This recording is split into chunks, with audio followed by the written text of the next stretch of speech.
The world ultimately demands it, and when they don't have enough oil and gas and prices go high, you hear about it. You've got to do things in a responsible way, whether it be environmentally or low carbon. Welcome to The Next Imperative, a podcast hosted by A&M energy leaders tackling key issues and trends in the industry. Welcome back to The Next Imperative. I'm Geoff Angulo, your host and moderator. On this episode, we're going to kick off our Integrated Oil Company series with a conversation about the macro environment in the oil and gas industry. Joining me for this conversation is Al Carnrite, Managing Director and one of the leaders of the energy team here at Alvarez and Marsal, and Jay Johnson, who's recently joined us as a senior advisor after a 40-plus year career at Chevron, culminating as in head of upstream. Al, Jay, welcome to The Next Imperative. Thanks. Thank you for joining us. Thank you. Well, let's jump into the conversation. Let's start talking about the energy industry and kind of supply-demand macro environment. Maybe talk about oil first, and then we can transition and talk about natural gas, because the factors are very different. Jay, do you want to start us off? Sure. I think, it's been a phenomenal couple of years because as you've watched the U.S. industry remake itself and drive for ever-increasing efficiency, we've seen the U.S. retake the lead spot as a producer of oil. And certainly today that seems to be still holding true. And I think there's been so much innovation that have lowered the cost structure of the United States, and particularly the unconventional plays, but also in some of the deep water plays, that the U.S. has been able to maintain an important role, fulfilling some of the gap that might otherwise have opened up between the supply and demand, just because of the amount of decline that you're going to see out of existing reservoirs over time. Al, what do you think? Well, it's I've been looking for the demise of the supply in oil for years. People have said, "Oh, we got a cliff. The oil's going to drop off, and it's going to be driven not by demand, but purely by supply." And one of the things Jay said is so critical is technology and innovation just reinvents the oil industry continually.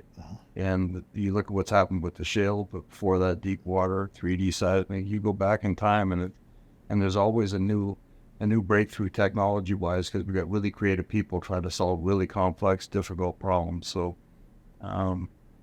supply can meet demand, and can likely meet demand for quite some time going forward.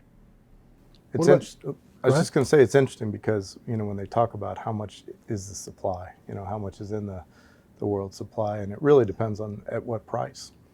And as prices rise, as things get tight, then it unlocks even more technology, more advanced methods of recovery. And as prices go down, then it allows the more efficient fields to just continue to operate. And so it really does, you see that dynamic all the time between the price and the availability of supply. What about on the natural gas side, Al? You want to start this one? Yeah, if the U.S. policymakers would get out of their own way, the U.S. could supply so much natural gas to the rest of the world through LNG and exporting it.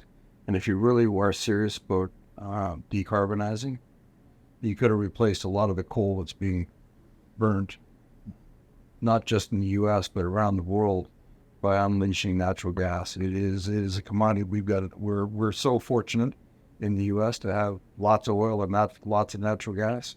And again, it didn't just happen. It came through technology and innovation. But natural gas is an abundant supply. It will be a fuel. People call it a bridge fuel. I don't see it that way. It's a fuel that we need for all sources to meet demand. So it's natural gas. I just don't see the only issue with natural gas is at what price. Mm-hmm. And in the U.S., we've got so much of it that we can drive prices down fairly quickly until there's some export capacity to really take advantage of some of the global demand hubs where they're really, especially with the Russian-Ukraine, that gas needs to find its way to where the demand is, and that demand's in Asia, that demand's in India, that demand's currently in Europe. So it's a great time. I think natural gas is going to be a wonderful industry in the years ahead, assuming we can get out of our own way. I think one of the things that you mentioned that I look at is that natural gas is a perfect complement to the renewables, the growth in renewables today. And because of the intermittency in some of the renewables, natural gas is an ideal fuel and an energy delivery system to be able to ramp up quickly when it's needed, evenings when the wind's not blowing or too hard, either way. And so gas plays a really critical role in stabilizing a lot of the world's energy supply, particularly with renewables taking a bigger and bigger percentage. Until grid scale storage really becomes economic on a wide scale, I think natural gas is going to play a really critical role in helping to stabilize energy supplies, because you need energy that is going to be there. It's got to be reliable, has to be secure, and it has to be affordable. And you need all those things, and I think gas plays an important role in those areas. And even in this country, we get reminded of that every few years, whether it be wildfires in California, where all of a sudden we can't meet demand because natural gas is not an abundant supply like it used to be, or in Texas, where you have a deep freeze, and all of a sudden a lot of your infrastructure gets frozen out. So I think it's a lesson that we continually have to relearn, unfortunately. But wonderful fuel, wonderful hydrocarbon for the world, and I suspect it's going to be here for a really long time. Right. In the current environment, how do you see the roles of the independent operator and the IOCs evolving? And Jay, why don't you take the IOCs first, and then Al, you can take the independents and share comments. I think the integrated oil companies or the international oil companies, depending on how you define the I, one of the things we've had to learn and we bring to the table is a lot of discipline. And so we can do things repetitively and really drive efficiency. I think there's also a lot of resource capability and a lot of capability around technology to help drive some of the advancements in technology. But certainly the IOCs don't have a corner on that market. And from my perspective, there's a lot to learn from many of the independents that are out there that are figuring out innovative ways to continue to develop fields, and learning from each other is absolutely critical. So I see a nice synergy between them, actually, as I think the discipline of being able to replicate and do things in a very efficient manner is combined with the rapid innovation that we've seen from many of the independent oil companies. Yeah, the IOCs have got a lot of advantages, including big balance sheets. And I think you underestimate the importance of big balance sheets until you really need a big balance sheet. And every few years, you find out we need a big balance sheet for commodity prices collapsed. Or we realize these projects that we're into require a lot of capital and a lot of staying power. And so I actually think things like the clean energy is going to be a big company game at the end of the day. It's going to require a lot of capital. And right now we have startups trying to incubate it, and that may be where a lot of the innovation comes from. But ultimately, at the end of the day, I think you'll see that the IOCs become the major players in that space as well. Yeah, to implement it. But it's going to be capital intensive. And I think one of the things IOCs do really well is manage big projects and implement real complex, technically challenging initiatives around the world. Yeah, thank you. What are the challenges that you think IOCs are facing in today's environment? I'll take it first. Sure. I think the European investor base thinks about the world a little differently than the U.S. investor base, which can challenge management's wisdom around where to invest capital, and ultimately what kind of returns you can expect. So I think one of the big challenges is how do you balance the need for additional sources of energy, whether it be wind, solar, hydrogen, whatever the case is, nuclear at some point, with the current returns you're going to get from the oil and gas sector. So I think that's one of the big challenges right now. Yeah, I think understanding what your shareholders are truly looking for. And it's easy to say you want something, and then is that really, in essence, what they want? And I think in most cases, companies are faced with the dilemma that it's not just one thing that shareholders want. They want a portfolio of performance. And what I mean by that is you need to be focused and attentive to the environmental demands and the climate change issues that are out there and producing ever cleaner energy. But at the same time, shareholders want returns, but you also want to be sustainable and generate the free cash flow necessary to meet the expectations around dividends, balance sheet health, and the ongoing investment programs for new infrastructure, new fields.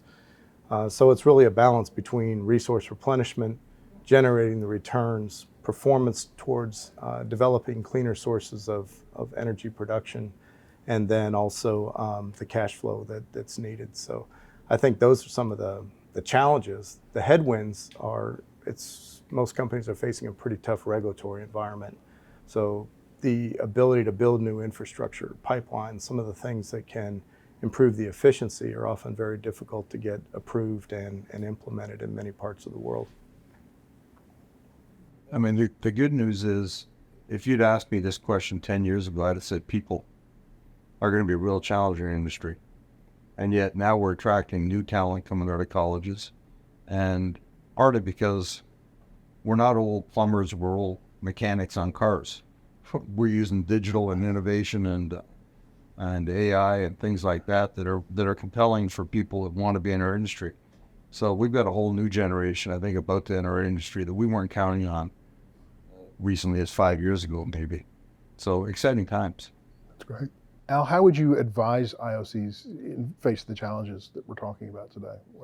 Don't forget the fundamentals. To me, the fundamentals are we're running a business for the long term. Number one, we got to generate acceptable returns. In fact, I would argue industry-leading returns should be your target. You've got to do things in a responsible way, whether that be environmentally or low carbon. And you've got to make sure you have a balance sheet and a shareholder program that is expected by the shareholders. And if we do those four things well, and we don't get detracted by other noise, my advice is just stay the course. That doesn't mean you're not going to decarbonize. It doesn't mean you're not going to quit flaring. There's basic things that we as an industry know we need to do. And hopefully we're doing that today on a global scale. I think part of it too is to have the discipline. This stuff doesn't happen overnight. So it's having the discipline to be clear on the expectations, whether it's safety, environment, operational performance, operational efficiency, all those. And then just being able to relentlessly pursue those objectives consistently over time is a major challenge, just because these organizations are so big. They work in complex environments around the world, different cultures, but keeping everybody focused and moving in a constant direction, I think, is a really important aspect. It can be a great strength, but it also takes a lot of focus and discipline. To keep it on the course. Yeah. Good stuff. We talked a little bit about energy transition and the pressures that that's creating. How have you seen the evolution of energy transition through the IOC? And I say transition, in my mind, it's energy additions, right? I mean, I can't think of a single source of energy that's actually gone away. But as we add the new renewables, how is that transition impacting the IOCs? How are they thinking about it? Well, I think it's hard to say the IOCs as one homogeneous group, because obviously different companies are taking different approaches to it. But I think you're right. The energy transition really isn't a transition. It's just adding additional forms of energy supply. And I think the world's going to need that. We're going to need every form of energy as the population continues to grow. And people that have not had access to energy are going to continue to not just demand it, but deserve access to that energy. So the energy picture needs to grow in concert with some of the goals we talked about earlier. But I think the challenge for each company is to decide, where do they have expertise? Where do they have something to add? Where do they have something that sets them apart, and pursue those particular aspects? Because you can't do everything. You can't be good at everything. And I think different companies have to select their areas of expertise, their areas of strength and competency and experience, and then really work to promote and develop those areas in particular. Yeah, I think the whole energy landscape is evolving every year. But I think a billion people lost sight of the fact that 7 billion people want reasonably priced, secure, reliable energy. And as we embarked, and I say we as a society, embarked on the journey to we're still talking about phasing out oil and gas. Oil and gas should disappear. Good luck. Good luck telling that to the 8 billion people that want to live like the other billion live. Mm-hmm. So I think, you know, I hate to talk bureaucrats, but I think we've lost sight of what's achievable. We're burning more wood chips now than we've ever burnt in the world. How can that be? That we're burning more wood chips? It's a source of fuel, yeah. And it's a reliable source of fuel. So the world's still burning wood chips, and we'll still be burning coal. We'll still be burning, but we'll also have wind. We'll also have solar. We'll also have natural gas. We'll also have oil, and so I just think the narrative almost took over common sense, and now we're swinging back to something that's a little more common sense, I think. Maybe just to build on that, it's not so much maybe about absolutes. There won't be any more oil and gas, or there won't be any more nuclear, or there won't be any more of one thing or another. But it's really understanding the role that each form of energy needs to play, and how as a portfolio the energy mix can meet the needs that people have while still working towards the goals. You know, eliminating fugitive methane emissions, improving the efficiency of not only consumption of energy, but production of energy.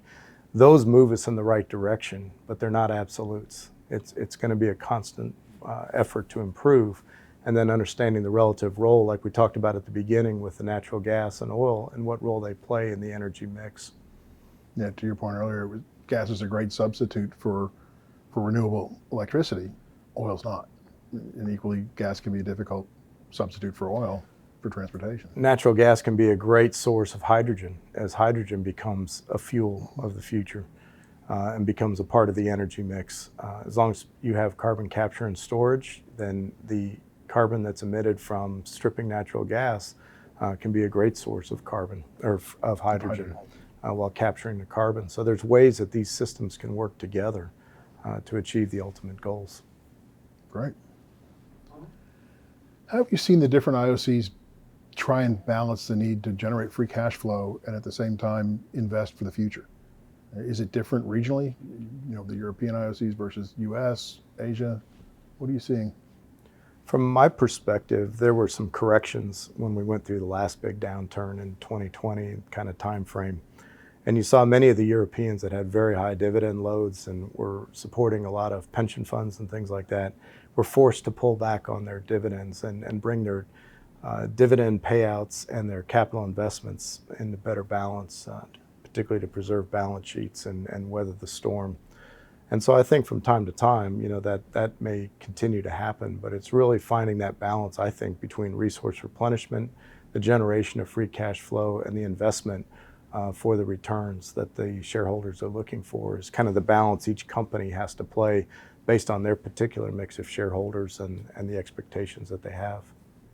And I'll approach from an independent perspective too, Geoff. It wasn't that long ago where we invested far more than 100% of our cash flow for years and years and years. And guess what? We destroyed value in the shale plays in the U.S. as an example. And it was only after the last correction did we get really serious about the fact that we needed to generate returns and have a distribution model and have a balance sheet that was sustainable. So a lot of the things that the IOCs have always had, the independents now have looked at it and said, you know, our business is no different than a Chevron or a Shell or an Exxon. Mm-hmm. We need to be sustainable. We need to do things the right way. We need to have dividends. We need to have share buybacks. And guess what? We need to have a good debt structure that works for us. Yep. So I think what you've seen is thankfully, we've seen the independents move to a much more sustainable business model. That doesn't mean they're all going to be around, because we've seen a lot of consolidation. I suspect we'll still see a lot of consolidation, but at least the consolidation is being done for the right reasons. Mm-hmm. So I think the independents have really followed the lead of the IOCs. And the IOCs have been in that position for a very long time, especially in the U.S. ones. What would you recommend to IOCs in terms of investment strategies, given the regulatory environments that are getting more and more onerous and other factors that we've talked about today impacting the industry? How would you advise them to be thinking for the next 5 years? That's an easy one. I think I think we've come through an environment where we reduced size of portfolios and focused on pouring out around the world. And you think about West Texas or the old Permian Basin, and you think about Powder River Basin, you think about, spots of Africa and other places, the Med. So there's been a coring up of where we have some strength as an industry or as a company. And the question is, what follows that? How long can that last? And with technology, I think it can last. We keep reinventing. I mean, the Permian Basin was dead when I came to Texas 30 years ago. Never going to get reinvented. 30 years later, we're at maximum production. Yeah. So I'm not a naysayer that the current assets we have won't be producing in the next 30 years. I think they will be. But the real question around investment is how far should we push beyond our core set of assets? And that's why you're seeing a little bit of exploration come back into the portfolio. But that's going to largely be focused on natural gas, not oil. But I do think you'll see exploration make a bit of a comeback in the world we're living in today. Yeah, I agree. I think exploration plays a role, particularly when commodity prices are high, because it can be very expensive to buy resources and reserves from others. But when you're in a low commodity price environment, then you tend to see the mergers and acquisitions, I think, come to the fore, because it's more efficient, more economic to just bring those additional resources in and then run them and produce them efficiently. When you do a merger, you don't really add to the total resource base like you do with exploration. But I think from a strategy standpoint, it's recognizing there are competing interests. Continuing to produce oil and gas, we've talked about, is going to be important. And I think the world ultimately demands it. And when they don't have enough oil and gas and prices go high, you hear about it. That energy is fundamentally critical. But at the same time, it's not about just growing for growth's sake. I think if you think about it in terms of growing value for shareholders, then it makes a lot more sense. And so to your point, it's about thinking about how does your company fit in the energy picture? What things, again, can you excel at and be better than others in the industry to generate those superior returns? Our prices, you take the price generally for whatever commodity you're producing. So that means you have to be efficient in how you produce, and more efficient than the next guy, both in finding new resource and in producing what you have. And that's ultimately where the technology comes to bear, and just the management and leadership practices within a company that allow them to work with a minimum of bureaucracy and maximum effect. When we tried to get too aggressive at getting every last bit of capital efficiency and things, I think it led us to become too complex, go after projects that were too difficult to execute, and we ultimately didn't deliver on even basic expectations. Keeping things simple, keeping things focused, understanding what you're trying to achieve, and then being very thoughtful about what areas you're going to play in it for a given company in the energy mix, I think is how you start putting that strategy together and have it be sustainable and viable. I've had a lot of clients over 30 years, Geoff, and I think every one of them were top quartile. If you asked them how they were doing relative to their peers, we're top quartile. And I guarantee you, at least there's more discipline now of looking at benchmark data and truly understand whether you're top quartile or not. And it's one of the things that Alvarez helps our clients through is putting a mirror up. You may think you're top quartile. Let us show you where you actually fit. And it's not to make them feel bad. It's to say, what's the possibility? Right. I mean, if you believe the data, then how far could you bring your company forward and accelerate cash flow? Yeah. And it's powerful. It's a powerful way of thinking about the business. And as I said, the majors have been doing that for some time, but the independents are really jumping on it now. I think your last point is so important. It's not about looking at benchmark data to feel bad. I actually used to tell business units, if you're fourth quartile, you should feel thrilled about that, because you're doing this well now, and we've just identified an area where you potentially could do a lot better. Others have proven it's possible. So let's look at what is possible. If we moved up higher on performance in this area, what could it do for us? And so, getting out of that mindset that the quartiles are a negative thing if you're not in the top quartile, to these represent areas of opportunity, and really help focus your attention and your efforts into what's possible, it's a complete game changer in terms of how you use that information and data. Absolutely. You both mentioned exploration. And in my mind, the last 10, 15 years, exploration, at least in the U.S., has kind of been outsourced to the shales. And it's less about going and finding new things and more about small companies building up positions and then selling it off. How has exploration changed over the last 15 years? Is it as successful as it used to be? Is there opportunity for improvements there? I think it's been in pockets successful. We've seen real success in the Gulf of Mexico. We've seen a lot of success in Australia. We saw success 15, 20 years ago in West Africa. So it's been pockets of success, but I think we went through a period where we just overinvested. The asset base could not sustain the amount of money we were putting on. Mm-hmm. So I think we naturally went through a period of reducing our capital exposure to exploration. And I think that was a healthy thing. But I think in the last couple of years, we're now looking at it saying, well, spending that little bit of our cash flow on exploration likely isn't the right answer. So it's causing all the great geoscientists we have in our industry to rethink, what does success look like and where can we be successful? And as I said, it may be more natural gas than oil going forward, but I do think exploration is going to play a role in replacing our hydrocarbons. I think so too. I think exploration, you're right in how you characterize it. It's easy to be extremely inefficient in exploration and put too much capital into it.